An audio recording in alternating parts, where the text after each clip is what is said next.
Dalam kehidupan, seringkali kita merasa berada di puncak kemampuan kita, hanya untuk menemui kegagalan yang tampaknya tidak masuk akal. Bagaimana jika kegagalan itu bukan karena kurangnya usaha, melainkan karena kita telah terjebak dalam jerat emosi kita sendiri? Kisah berikut ini adalah cerminan dari betapa pentingnya menjaga ketenangan dan kejernihan pikiran, terutama saat menghadapi rintangan yang tampak mustahil. Sebuah kisah yang tidak hanya menggugah, tetapi juga mengajarkan kita untuk berpikir lebih dalam dan bijaksana. Langsung saja mari kita mulai.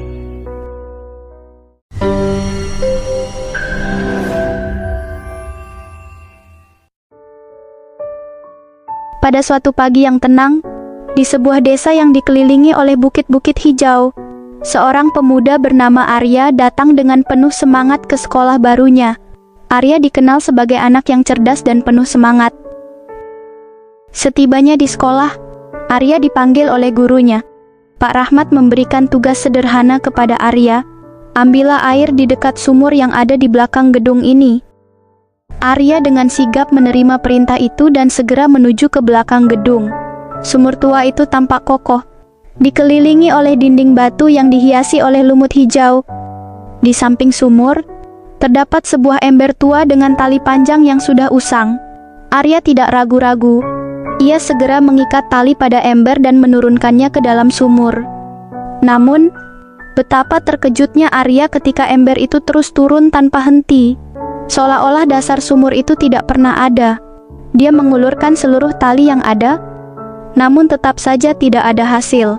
Arya merasa bingung dan mulai frustasi.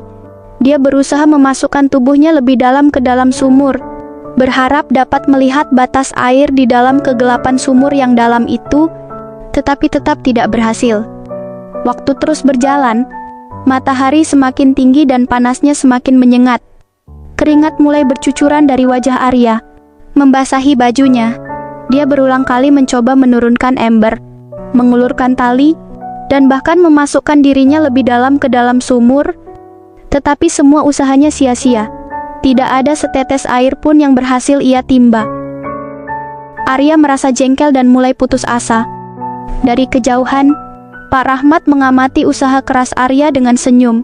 Setelah beberapa saat, beliau mendekati Arya yang duduk di pinggir sumur dengan wajah yang penuh keletihan dan kekecewaan.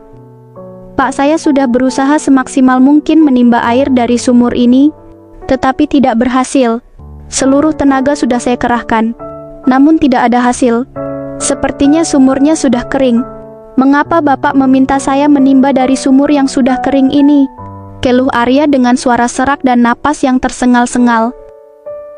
Pak Rahmat tersenyum lembut, menepuk bahu Arya, dan berkata, Arya, jika kamu merasa sumur itu kosong, mengapa kamu tidak berpikir untuk mencari cara lain? Arya terdiam, mencoba mencerna kata-kata gurunya. Pak Rahmat kemudian menunjuk ke sebuah sisi di pojok sumur. Lihatlah ke sana. Arya mengikuti arah yang ditunjukkan dan melihat sebuah keran air kecil yang terletak di pojok sumur. Kamu hanya perlu membuka keran itu, Arya, lanjut Pak Rahmat. Airnya terhubung dengan saluran dari puncak gunung. Saya memintamu untuk mengambil air dekat sumur, bukan menimba dari sumur. Seketika itu juga, Arya merasa malu dan tertawa kecil atas kebodohan dan kejengkelannya sendiri. Ternyata emosi dan kepanikannya telah mengaburkan logikanya. Dengan penuh rasa syukur, Arya memutar keran tersebut dan air pun mengalir dengan deras, mengisi ember yang ia pegang. Pak Rahmat tersenyum penuh arti dan berkata, ketika kamu jengkel dan kesel, pikiranmu bisa menjadi kabur. Tetaplah tenang dan kendalikan emosimu saat menghadapi situasi sulit. Semakin kamu jengkel dan emosi, semakin sulit kamu melihat solusi dengan jernih. Kisah ini mengajarkan Arya dan kita semua bahwa dalam menghadapi masalah, ketenangan dan kejernihan pikiran adalah kunci. Emosi yang berlebihan hanya akan membuat kita terjebak dalam lingkaran tanpa hasil. Seperti Arya yang akhirnya menemukan cara yang lebih mudah untuk mendapatkan air, kita pun bisa menemukan solusi terbaik saat kita mampu mengendalikan emosi dan berpikir dengan tenang.